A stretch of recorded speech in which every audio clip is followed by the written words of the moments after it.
Oregon is trying to toll every lane on this freeway, even though I-5 has been free for over 60 years. Well, it wouldn't be the first time. This little town is called Newburgh. And about 20 years ago, The state of Oregon almost turned its little cute Main Street into a toll road. this country highway heading southwest out of downtown Portland is the vacation route. But by the 1960s, traffic passing through small towns along Highway 99W So many vacationers going to and from Portland and the Oregon coast that it would ruin a lot of these small towns' main streets. It would just clog up. so they sent the through traffic away. So in the 1960s, the state of Oregon built this thing, kind of an almost a freeway, a bypass so traffic could scooch around the edge of one of the cities called McMinnville. That way they could get to downtown back. The bypass even zooms right past the Evergreen Air Museum where they store the famous wooden aircraft, the Pressboard Parakeet. So Oregon wants to build the next set of bypasses around the towns of Dundee And here in Newburgh, and that's going to be 11 miles long. It's going to cost a lot of money, and the state doesn't have it. So they think, well, Texas, when they didn't have money, they brought a private company in with their private money, and they charged private tolls to pay off their investment with profit. And Texas ended up with a free road. We could do the same thing, end up with a free bypass. But there's a big problem. Not enough people in Oregon would pay to take the bypass.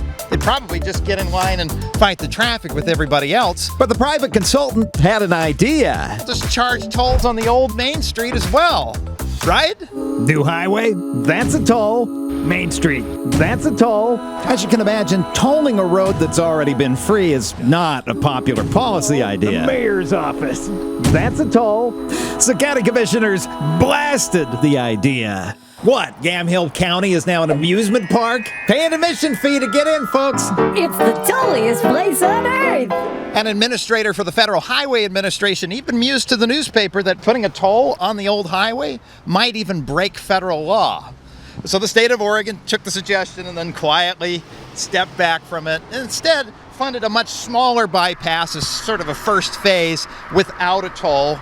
And that's where we're at right now. Like many states, Oregon has trouble paying for transportation. But unlike other states that just up the sales tax to help cover roads and light rail, Oregon has no sales tax at all.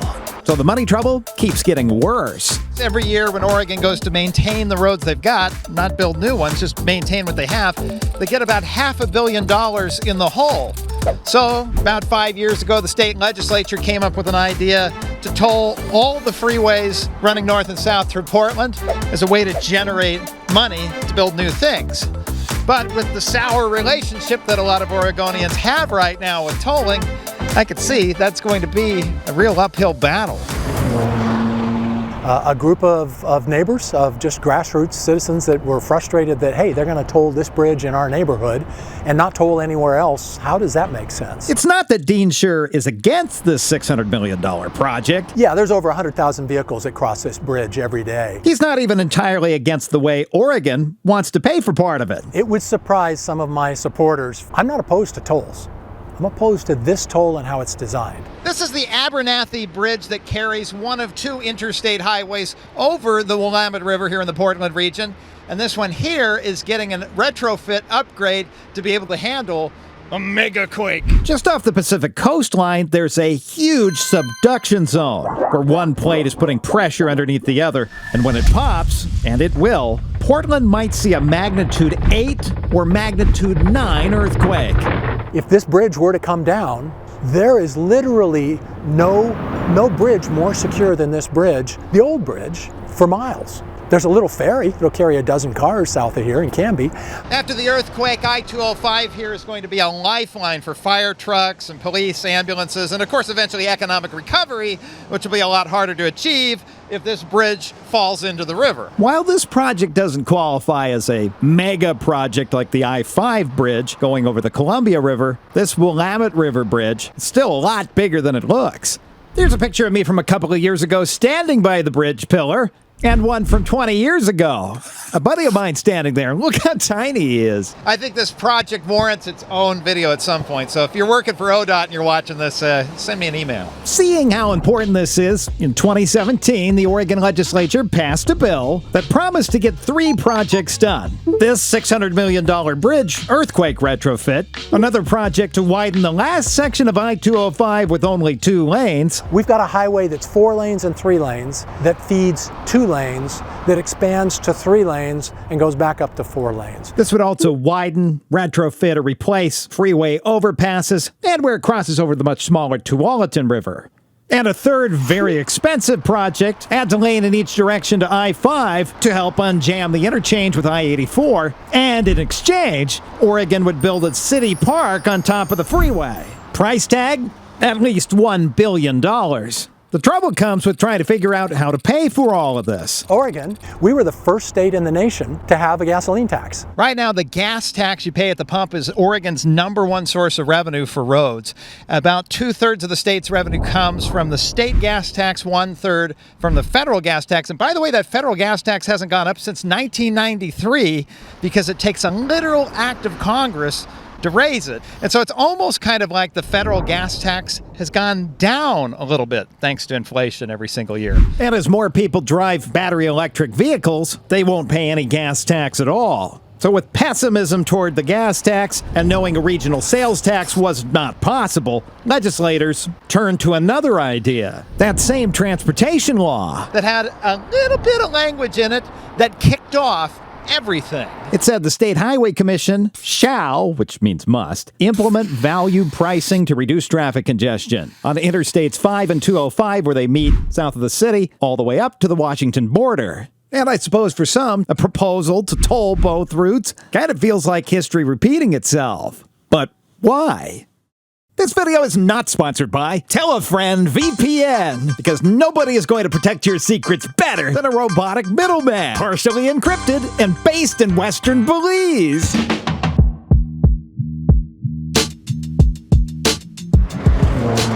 But with tolling now in law, Oregon's Department of Transportation now has to figure out how to do it. I say it is kind of squirrely. It looks like people in state capitol put it together, not people in a transportation department. You might know value pricing under its other name, congestion pricing. To charge drivers $9 to enter something New York City is about to try. Pay for extending the 2nd Avenue subway. Paying for transit improvements and reducing traffic. The toll zone would be from 60th Street. And it's sure making their neighbors pretty angry. Call it an unfair tax. There are ways in which the state of New Jersey can respond. And they do that in London, I think, right, as well. There's an entry toll for the city core. These 3 European cities found that making it a little more expensive to drive a car into the congested downtown, which really isn't meant for cars, it's meant for people, helped cut down on the number of cars there. But Oregon's value pricing doesn't target people space, it targets the freeway, a place built for cars. You know, the funny thing about traffic jams is that you don't have to remove a ton of cars to get the freeway moving again. Take a look at this graph. This direction is how thick the traffic is, right? So middle of the night, there's no cars physically on the freeway, so you have 0, right? And over here is rush hour, where like the cars are still moving, but you have like every inch of square pavement is covered with a car or the gap in between the cars. That's the density there. This direction is the flow rate, so you multiply the density by the speed. So cars going 65 miles an hour. Middle of the night, there's no cars, so the flow rate's 0. Middle of the day, the traffic is half full, and you have them all going 65 miles an hour, so your flow rate starts going up this hill, right? But then you get to rush hour, and right before everything jams up, you have the traffic all filled up. They're all still going 65 miles an hour. You hit maximum flow rate. And that's a great place to be because you can move a whole bunch of cars, but then, one too many cars gets onto the freeway and off a cliff you go. Because now the freeway's still full of cars, but they're going 30 miles an hour or 0 miles an hour. And so that flow rate just tanks. And so to be able to climb off that cliff back up, you just need to get rid of a few cars. And that's the idea of congestion pricing. Put a toll on the freeway, and even if it's like $1, people are like, I don't want to pay $1. And then enough people price themselves out, and you get back to maximum flow rate. To work, the price of the toll would go up and down, responding to demand. So later in the day, when demand drops naturally below the road's capacity, there's no need for the toll.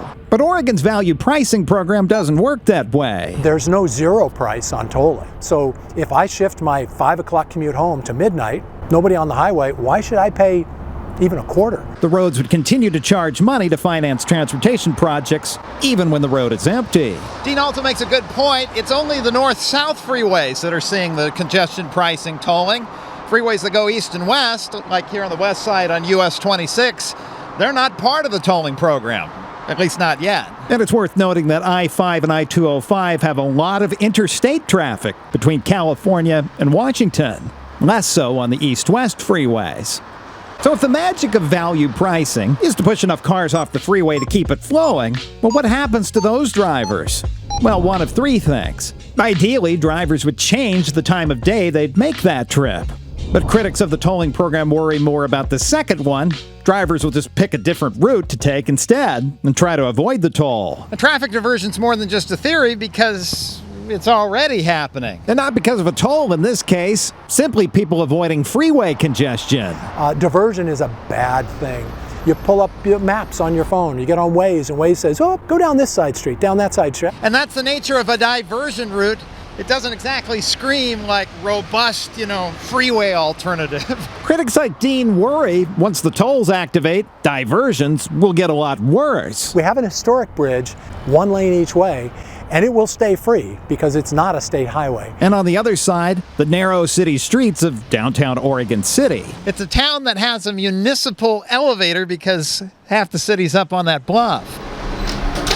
Concerns that tolling would make this diversion worse even got attention from the area's U.S. congressional representative who wrote a letter to Federal Highway Administration.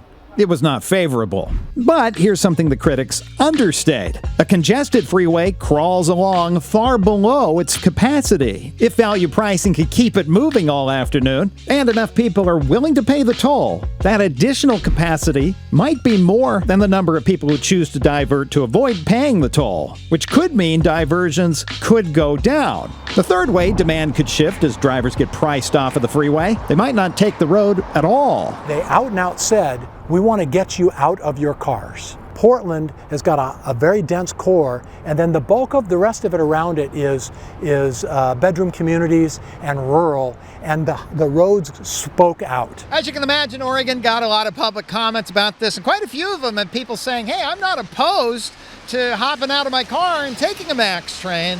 And planners and engineers call this a mode shift because you're changing your mode of transportation, like car to bus, car to train. But out here on the edge of the city where there aren't MAX trains, you just have some bus service. This one heads into downtown, and the question is that enough for a mode shift? And here's where it gets even more complicated. The plan is to phase the tolling in piece by piece. First with the Abernathy Bridge to help pay for that, then later a second toll up by the Freeway Cap project in Northeast Portland, and then finally Phase 3 would implement tolls on the freeways entirely. But the area near the Phase 1 toll just doesn't have much transit nearby. They want to get me out of my car. How am I going to get to my appointment? Am I going to go 30, 45 minutes for the 6 or 7 miles to get downtown, trade a bus, or get on a train to go back out to my doctor that was really only a mile away? And it's not just local criticism that this plan faces. Federal law also throws a wrench in the works. Okay, so let's talk federal gas tax. At the pump, we all pay it because some of the trips on an interstate highway goes between states, and so the federal government comes in to help out with that interstate commerce. And the entire idea of an interstate highway is that it should be toll-free. That's why you get the aid money. So if you start tolling an interstate highway, you lose out on that aid money unless you meet something called Section 129, which Oregon is hoping to do. So there are two ways Oregon could toll this and still keep the money. Okay, number one, the toll is for new construction of a bridge or a tunnel. No. And number two, reconstruction of the interstate highway as long as the number of toll-free lanes are no fewer than when construction started. No. So why are they doing this? If Oregon wanted to back out of this corner and still follow the state law they passed, they could expand the freeway and add an express lane, toll a congestion charge only on the new lane, and keep all the existing lanes free. But widening freeways is pretty unpopular in Oregon. And for people like Dean, they'd rather just go back to the old way of taxing things. I'm empathetic. I want money to go into our Department of Transportation, but it's got to be fair and reasonable. It makes more sense to raise our gasoline tax 25 cents. Pick a number. I don't care what it is. Or embrace a new tax where you pay by the mile regardless where you drive. Something Oregon has also been testing out. They could look at your odometer every time you come in to register your car. That'd be really efficient. But what if I drive out of state? Drove into Washington? We shouldn't charge you. But the government now knows where you drive. So electric cars are undermining the gas tax. An odometer tax has privacy issues. Can't do a sales tax. So all that's left, well, you can see why the Oregon legislature chased a congestion charge toll. And why last March, Oregon's governor ordered a pause on tolling for a year. Governor Kotek pumping the brakes on all of this, at least for a couple of years. Now, for the story, I also reached out to Oregon's Department of Transportation. Haven't heard back in time to share anything from them with you.